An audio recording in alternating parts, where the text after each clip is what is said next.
All of a sudden one morning I got a phone call from someone who turned out to be a whistleblower. So there were many people in the Air Force, and this reinforces, my service, because I really, honest to God, still think very highly of the women and men in the military and in the National Guard. And the rank and file are behind us. So there were many people in the Air Force that were on our side. Not so much the leaders, but the regular folks. So this regular folk decided that, and I'll call her Betsy, right? That Betsy had information that she would share with me about what was happening behind the scenes. And so she started sharing that. Well, one thing, if you're ever in government, if you want to be a whistleblower, you have to get protection before you blow the whistle. So because she had never asked for whistleblower protection, it was too late. So she could never, her identity could never be known, or she'd probably, would find herself, not where she is now. But she started telling me information about what was happening.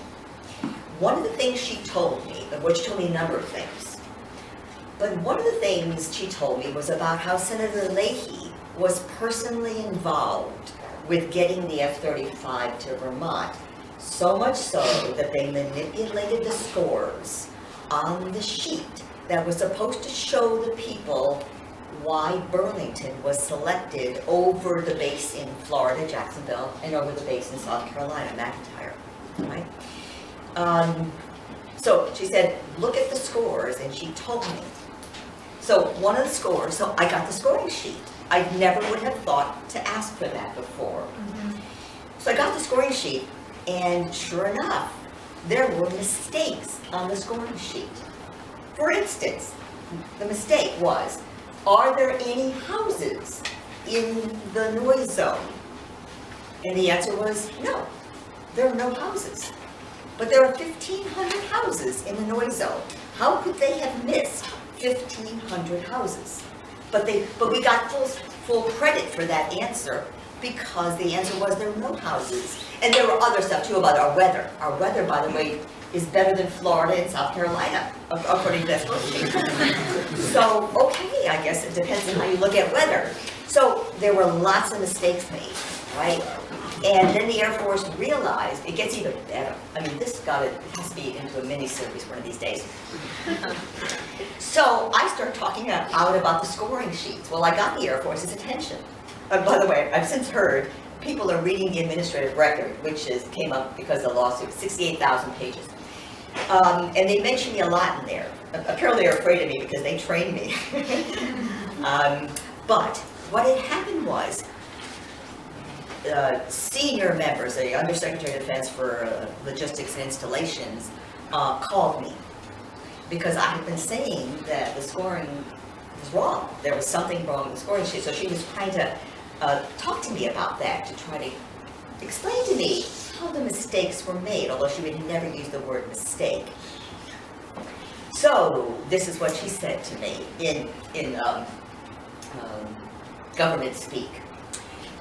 Is that Big Air Force, and we were just talking about where the Air Force is and where the National Guard is, Big Air Force didn't make a mistake. All they did was put on that scoring sheet what they were told.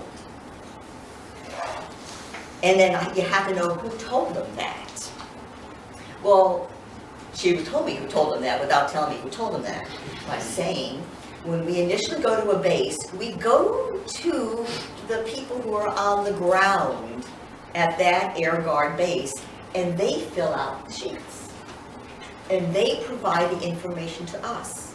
So what she was saying was, they gave us that information, and we used it. So I thought, oh, all right, but you didn't double check that? So for an instant in my mind, that let the Air Force off the hook, because they didn't make up that information. They got it from somebody. You will know who they got it from. Who do you think they got it from? If you're following along with this story. Ladies. What? Ladies? No. The Vermont Air National Guard. That's where they get all their information from, not just us.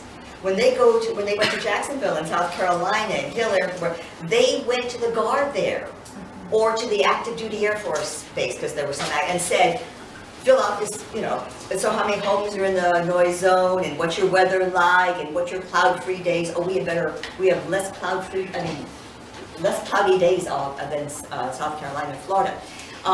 So the Guard fills that out and they send it to the Air Force, right? But the Air Force then comes and looks for themselves. And lo and behold, when they landed in Burlington, they saw houses in the area where they had been told there were no houses. And yet they didn't change the score.